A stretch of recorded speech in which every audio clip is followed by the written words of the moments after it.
I'm here in New York City for REIT Week 2019, NAREIT's Investor Conference. Joining me today is Owen Thomas, CEO of Boston Properties. Owen, thanks so much for joining us. Pleasure to be here. Thank you for having me again.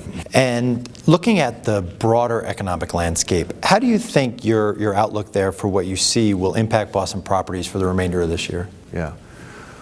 Well, you know, I think when you think about economic cycles, I would look beyond a year. I mean, there's no question that business is going to continue to be cyclical, and in my opinion, real estate's going to continue to be cyclical. And you know, the question that we're always asked, and we're particularly asked at this conference, is, well, you know, do you think the next recession is upon us? There's some negative news currently in the marketplace on a variety of topics. So our posture on this has been, look, we believe in the cycle, it's going to happen, but it's impossible to time exactly.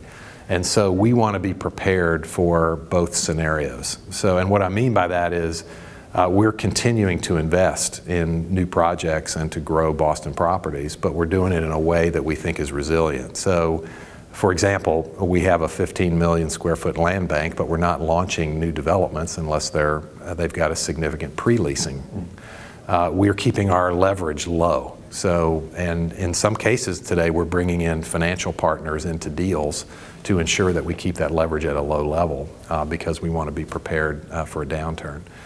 Bank of America published a list of 10 companies, I believe it was in the S&P 500, that they thought would be most resilient to these trade wars, and Boston Properties was one of the 10 companies. And they weren't all real estate companies, and I think one of the reasons we were on that list is we are a domestic company.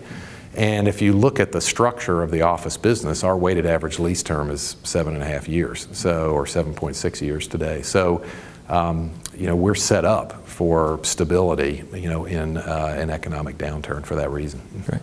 And finally, now that Salesforce Tower has successfully come online, what's the next major development project that Boston Properties has? Yeah. Well, we're a developer in all our markets. It's a primary way that we're creating value for shareholders today. Our pipeline today is about $2.7 billion. So even after the delivery of Salesforce, you know, we've got another nearly $3 billion underway. And it's spread around a number of projects, but the ones I would mention are we're building nearly a 1 million square foot tower in Reston, right next to the new Silver Line metro stop. And it's 1 million square feet, and it's for a Fannie Mae build-to-suit.